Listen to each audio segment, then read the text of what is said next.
Tonight we're on chapter 3, page 30. No. More about alcoholism. Chapter 3. Now, chapter 3 is here to tell us about the solution. And we found out last week that the solution, is that fixed? Yeah, you're good. Okay. That the solution has to do with our mind. That the insanity of the disease of alcoholism is not that crazy stuff you do when you're drunk. The insanity of the disease of alcoholism is you sitting here tonight, clean and sober, and knowing what your track record is. You know what happens to you when you pick up a drink. And having the thought go through your mind that this time it'll be different. Alcoholism. The main problem the alcoholic centers in his mind rather than in his body. And the insanity of the disease takes place when you're sober, not when you're drunk. When you're sober. Knowing what you're doing. I got 15 years of a track record of drinking and using. I know exactly what I do when I pick up a drink. There's been too much repetition in my life. And for me to sit here and tell myself that, I could do the same thing and expect a different result is what Webster defines as insanity. Performing a repetitious act and expecting a different result.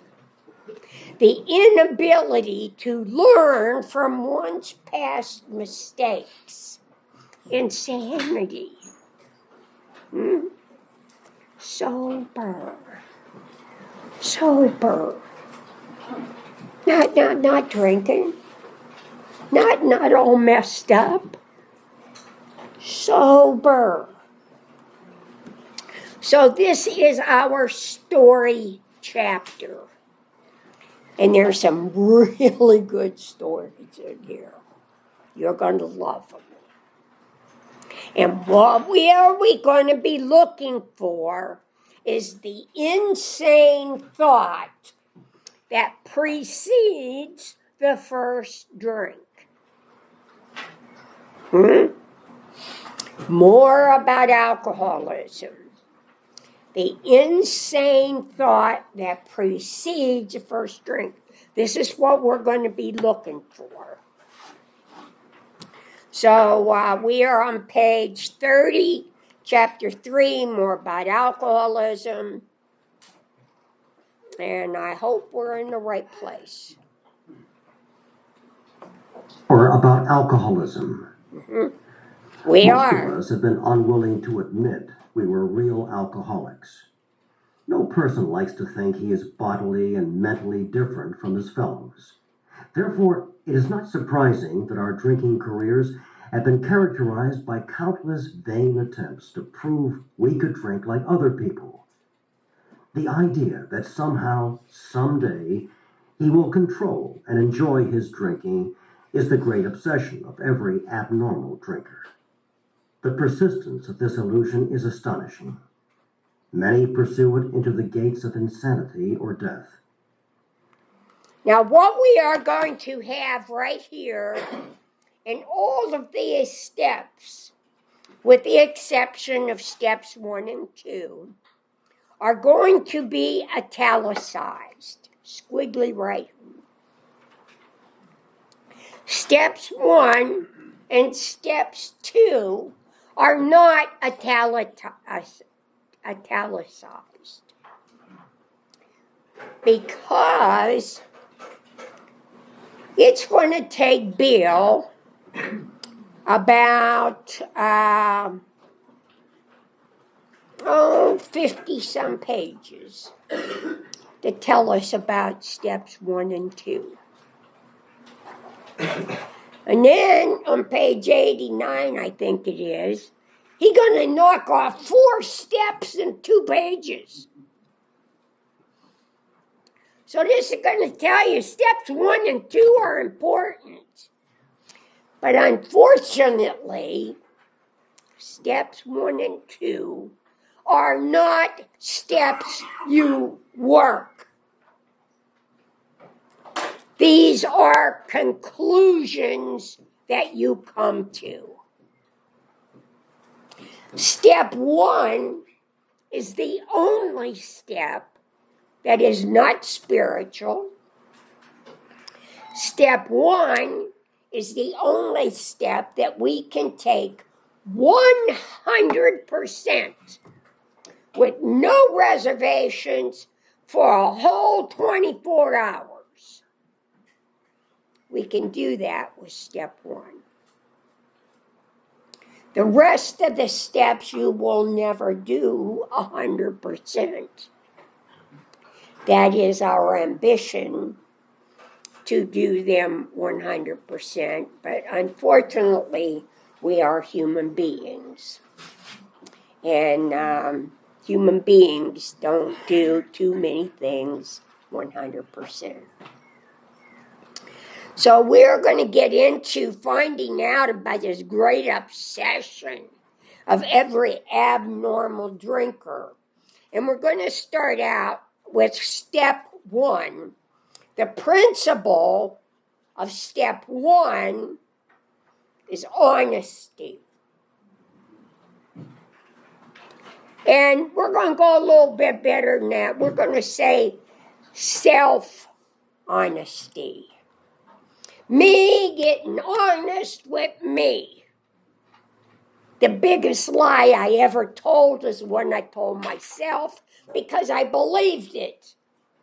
And if I believed it, I could certainly convince you of it.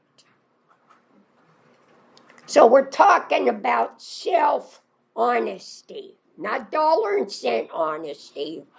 Me getting honest with me. And that is a process. And it takes a lot. Because we have been lying to ourselves for how long? A very important reason for sponsorship. So many of you people walk through this door thinking you know you. And I'm here to tell you that if you're walking through that door, I know more about you than you know about you. And how did I get so smart? I worked at 12 steps of Alcoholics Anonymous. And what I found out in working these 12 steps is that when I find out about me, I find out about you. When I find out about me, I find out about every alcoholic on the face of this earth. Alcoholism. We all come out of the same cookie cutter. Don't tell me, yeah, but you don't understand, I'm different.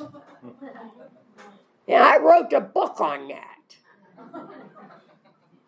Yeah, but you don't understand, I'm different. That's how you can tell an alcoholic. That's the way they talk. So, like I said, I probably know more about the alcoholic when he walks through that door than he does. And that's why you're walking into, we're telling you that you are beyond human aid when you walk through that door. Beyond human aid. And you're walking in here, what are you seeing? Human beings. But what I'm telling you is these human beings have been just as helpless and hopeless as you. We know what it takes to walk through that door. You just didn't wake up with a $100,000 a year job, nice, beautiful home, 2 cars in the driveway, wife, couple kids, nice sunny day. You see your wife and say, honey, I think I'm going to go down and join AA. That ain't how we get here. That ain't how we get here. When you get here, you have tried everything there is to try twice, 3 times, and it just don't work. And I'm telling you that what I did has worked for 3 million people. Mm-hmm.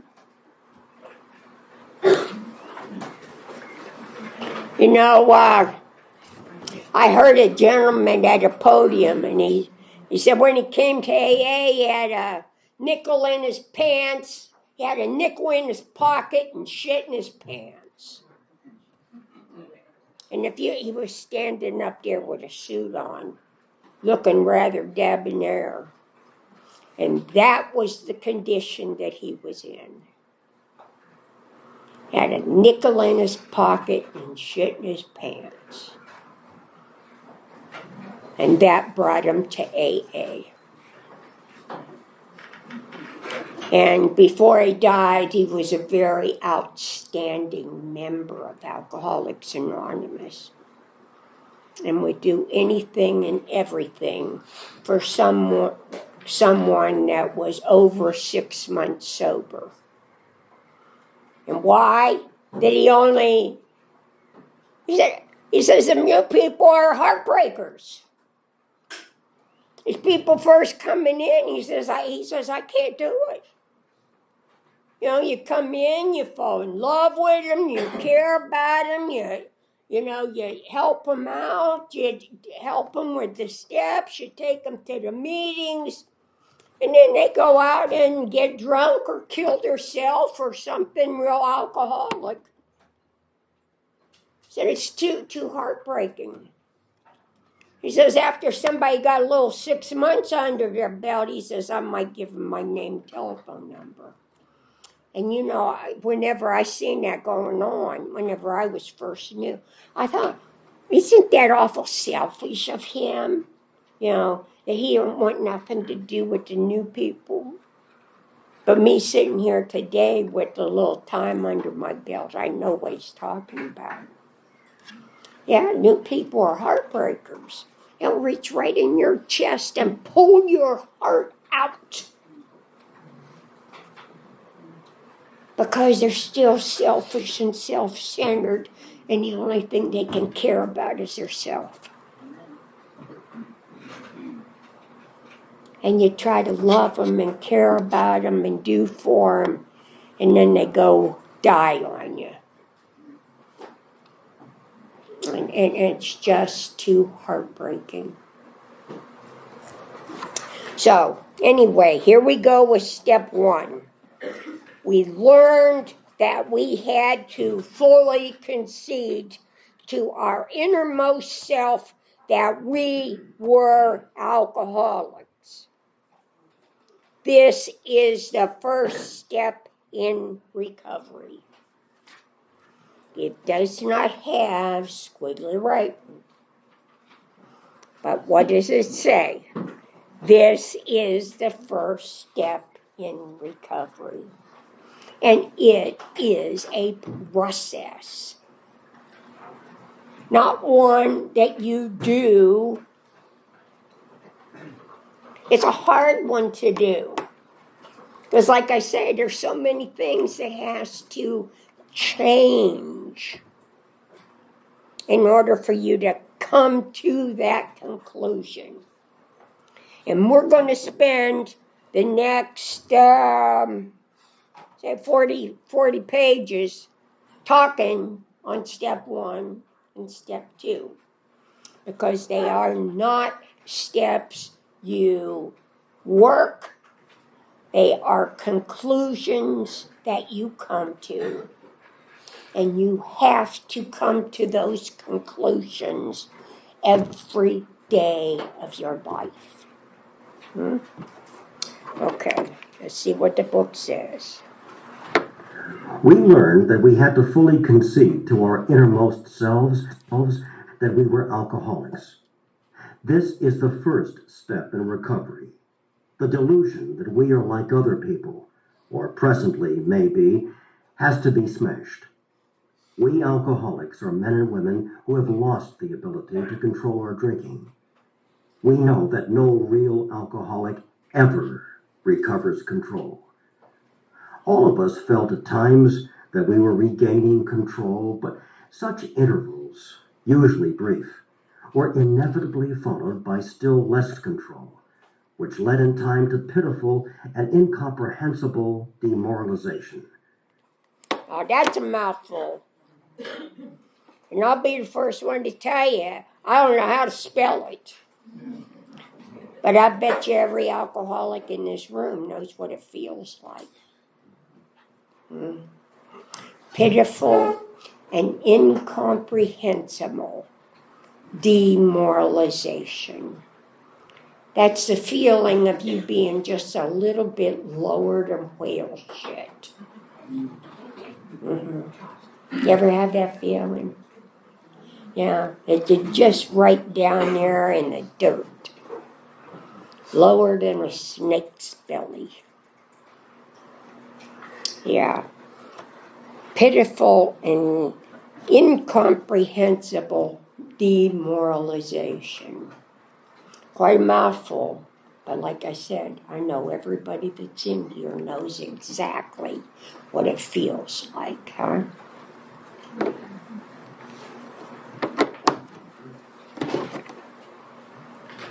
We are convinced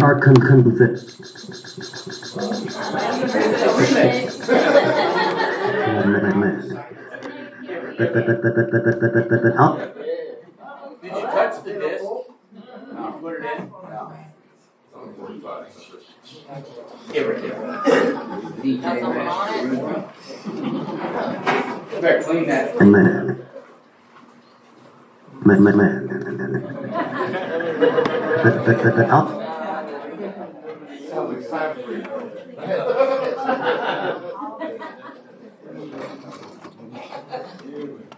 Oh, I thought it was up on top. And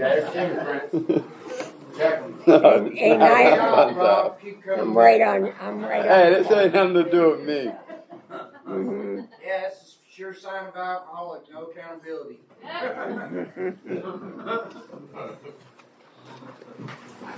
This is my fault, of course.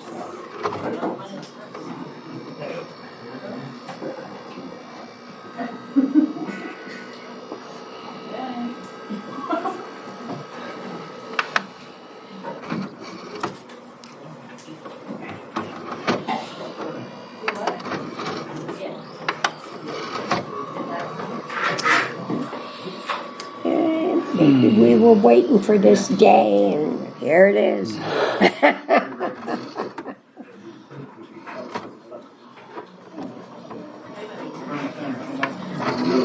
already read this. There it goes. Oh, it's going now. Yeah. Okay. So we're going to go through the book again.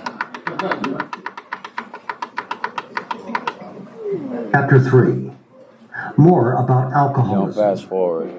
Yeah, go Go ahead. Most of us No, have no, been no, no, no. unwilling to admit we We were can't. real We alcoholics. can't fast forward. No person No. likes to think he is bodily and mentally different from his Where fellows. were we again? Therefore, it is not surprising that our drinking careers have been characterized by countless vain attempts to prove we could drink like other people. The idea that somehow, someday, he will control and enjoy his drinking is the great obsession of every abnormal drinker. The persistence of this illusion is astonishing. Many pursue it into the gates of insanity or death. We learned that we had to fully concede to our innermost selves that we were alcoholics. This is the first step in recovery. The delusion that we are like other people, or presently may be, has to be smashed. We alcoholics are men and women who have lost the ability to control our drinking. We know that no real alcoholic ever recovers control. All of us felt at times that we were regaining control, but such intervals, usually brief, were inevitably followed by still less control, which led in time to pitiful and incomprehensible demoralization. We are convinced to a man that alcoholics of our type are in the grip of a progressive illness. Over any considerable period, we get worse, never better. We are like men who have lost their legs. They never grow new ones. Neither does there appear to be any kind of treatment which will make alcoholics of our kind like other men. We have tried every imaginable remedy. In some instances, there has been brief recovery, followed always by a still worse relapse. Physicians who are familiar with alcoholism agree there is no such thing as making a normal drinker out of an alcoholic. Science may one day accomplish this, but it hasn't done so yet. Despite all we can say, many who are real alcoholics are not going to believe they are in that class. By every form of self-deception and experimentation, they will try to prove themselves exceptions to the rule, therefore non-alcoholic. If anyone who is showing inability to control his drinking can do the right about face and drink like a gentleman, our hats are off to him. Heaven knows we have tried hard enough and long enough to drink like other people. Here are some of the methods we have tried. Drinking beer only, limiting the number of drinks, never drinking alone, never drinking in the morning, drinking only at home, never having it in the house, never drinking during business hours, drinking only at parties, switching from scotch to brandy, drinking only natural wines, agreeing to resign if ever drunk on the job, taking a trip, not taking a trip, swearing off forever, with and without a solemn oath, taking more physical exercise, reading inspirational books, going to health farms and sanitariums, accepting voluntary commitment to asylums. We could increase the list ad infinitum. We do not like to pronounce any individual. I would like to add one more to this list of things that we do. And one of the things that we do is some of us do drugs. Hell yeah. That does not make us a drug addict. What that makes us is a real alcoholic. Okay? Habitual as alcoholic, but you can quickly diagnose yourself. Step over to the nearest barroom and try some controlled drinking. Try to drink and stop abruptly. Try it more than once. There's a test for you. You don't think you're alcoholic? Step over to the nearest bar and try some controlled drinking. Try to drink and stop abruptly. Try it more than once. It will not take long for you to decide if you are honest with yourself about it. It may be worth a bad case of jitters if you get a full knowledge of your condition. Though there is no way of proving it, we believe that early in our drinking careers, most of us could have stopped drinking. But the difficulty is that few alcoholics have enough desire to stop while there is yet time. We have heard of a few instances where people who show definite signs of alcoholism were able to stop for a long period because of an overpowering desire to do so. Here is one. Okay, we're going to talk about the man of 30, but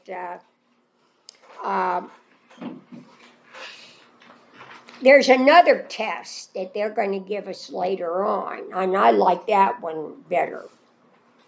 You know, it's just like if you don't think you have a problem with alcohol, it would just be like eating green beans. Let's go a month without eating green beans. Is that a problem?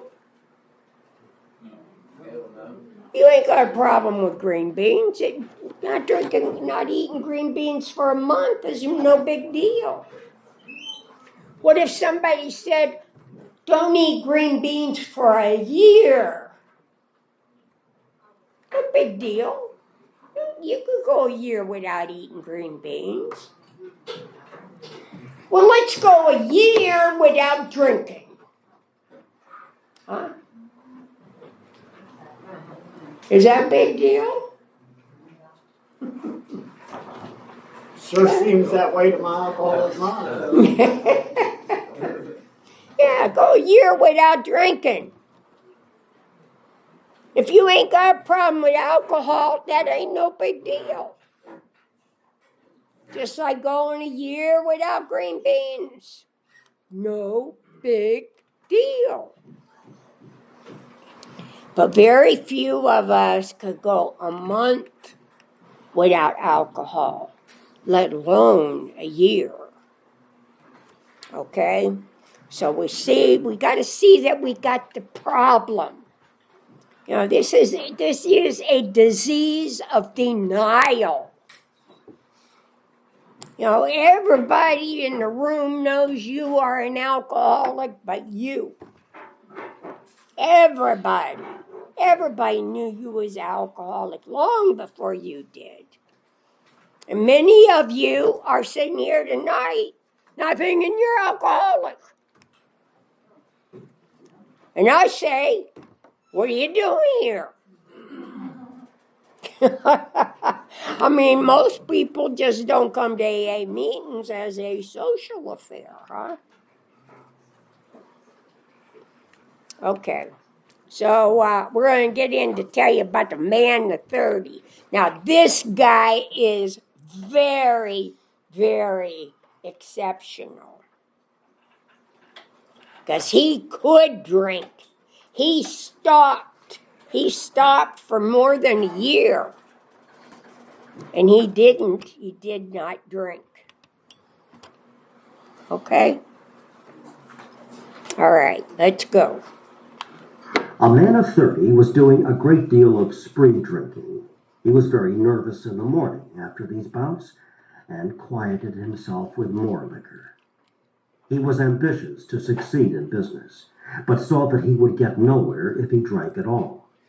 Once he started, he had no control whatever. He knew a He made up his problem. mind that until he had been successful in business and had retired, he would not touch another drop.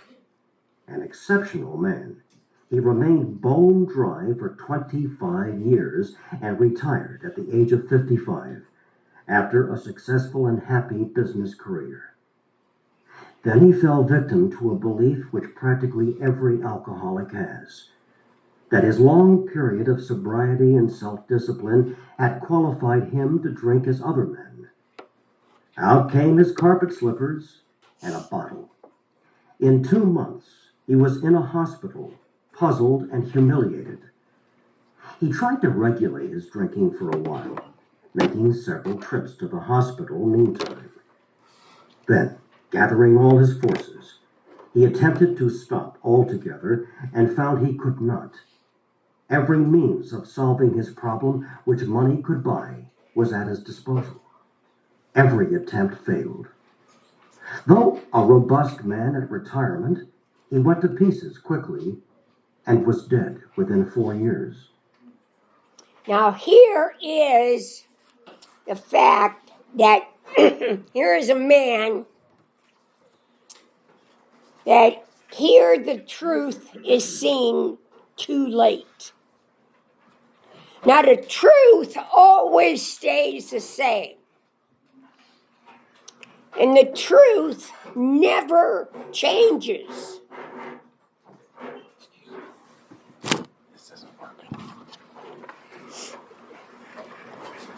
And the truth is, once an alcoholic, always an alcoholic. The truth stays the same. So here, the truth is seen too late. This case contains a powerful lesson. Most of us have believed that if we remained sober for a long stretch, we could thereafter drink normally. But here is a man who at 55 years found he was just where he had left off at 30. We have seen the truth demonstrated again and again. Once an alcoholic, always an alcoholic. Now this is, I don't know if you ever seen a cucumber. Cucumbers are good. There's a lot of things that you can do with cucumbers. But you know, once you turn a cucumber into a pickle, ain't nothing else you can never do with a cucumber. Once a cucumber, always a cucumber. Huh? Once alcoholic, always alcoholic.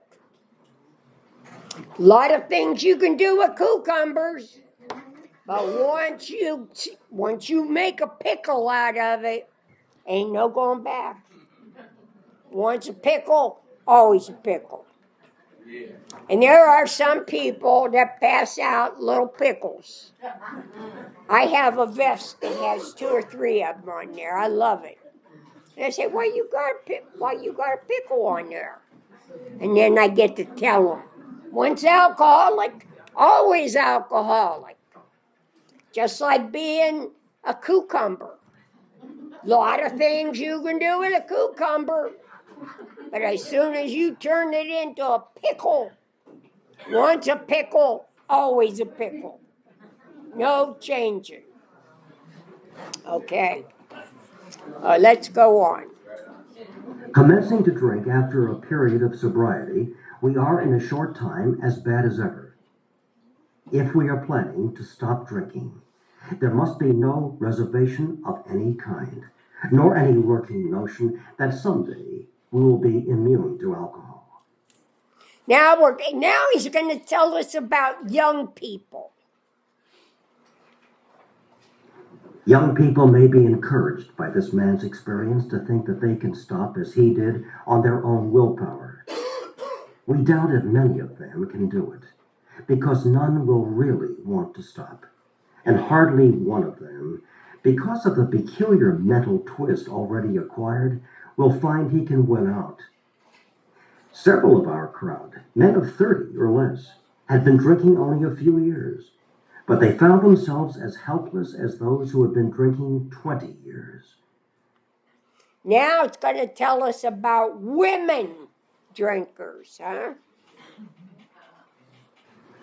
To be gravely affected, one does not necessarily have to drink a long time, nor take the quantity some of us have. This is particularly true of women. Potential female alcoholics often turn into the real thing and are gone beyond recall in a few years. Certain drinkers, who would be greatly insulted if called alcoholics, are astonished at their inability to stop. We who are familiar with the symptoms see large numbers of potential alcoholics among young people everywhere. But try and get them to see it. A footnote indicates that this was true when this book was first published. But a 1998 U.S.-Canada membership survey showed about 1/5 of AAs were 30 and under. As we look back, we feel we had gone on drinking many years beyond the point where we could quit on our willpower. If anyone questions whether he has entered this dangerous area, here's test number 2. This is the test that I like. let him try leaving liquor alone for 1 year. If he is a real alcoholic and very far advanced, there is scant chance of success. In the early days of our drinking, we occasionally remained sober for a year or more, becoming serious drinkers again later. Though you may be able to stop for a considerable period, you may yet be a potential alcoholic. We think few, to whom this book will appeal, can stay dry anything like a year. Some will be drunk the day after making their resolutions, most of them within a few weeks. For those who are unable to drink moderately, the question is how to stop altogether. We are assuming, of course, that the reader desires to stop. Now, that's a pretty big assumption. There are many people, and I don't know if you're in this room or not, there are some people that do not want to quit entirely. They want to go back to the good old days, where you could burn the candle on both ends. You could go out and drink yourself silly, go home, pass out, come to, go to the job, do the job, and then go out and do it all over again. Now, there's some of us that can do that. But let me tell you about the disease of alcoholism. If you've ever seen the symbol for alcohol, it's a skull and crossbones. The same as a toxic poison. You know why? Because it is toxic, and it is a poison. Alcohol will kill you. Yeah, just having fun. Yeah, you see these guys at the sorority parties and fraternity parties, and they were made to chug like a gallon of wild turkey or something. And some of them died. And what did they die from? Alcohol poisoning. Alcohol is poisonous. And you put enough of it in your system, and you killed yourself. Just trying to have fun. Just trying to have fun. We read about them in the paper all the time. The DUIs, just over and over and over again, just trying to have fun, and end up killing yourself. Yeah, it's sad, but it's true. So let's see what the book got to say. Whether such a person can quit upon a non-spiritual basis depends upon the extent to which he has already lost the power to choose whether he will drink or not. Many of us felt that we had plenty of character. There was a tremendous urge to cease forever. Yet we found it impossible. This is the baffling feature of alcoholism as we know it, this utter inability to leave it alone, no matter how great the necessity or the wish. How then shall we help our readers determine, to their own satisfaction, whether they are one of us? The experiment of quitting for a period of time will be helpful, but we think we can render an even greater service to alcoholic sufferers and perhaps to the medical fraternity. So, we shall describe some of the mental states that precede a relapse into drinking, for obviously this is the crux of the problem. What sort of thinking dominates an alcoholic who repeats time after time the desperate experiment of the first drink? Friends who have reasoned with him after a spree, which has brought him to the point of divorce or bankruptcy, are mystified when he walks directly into a saloon. Why does he? Of what is he thinking? Okay, we're going to stop there for tonight. Next week, we're going to start up with Jim. You're going to love Jim. Jim is crazy. I mean, crazy. You got to hear. You can read in a little bit, but I'm telling you what, Jim is crazy. And we're going to find out about Jim next week. So, I don't know who our chairperson is.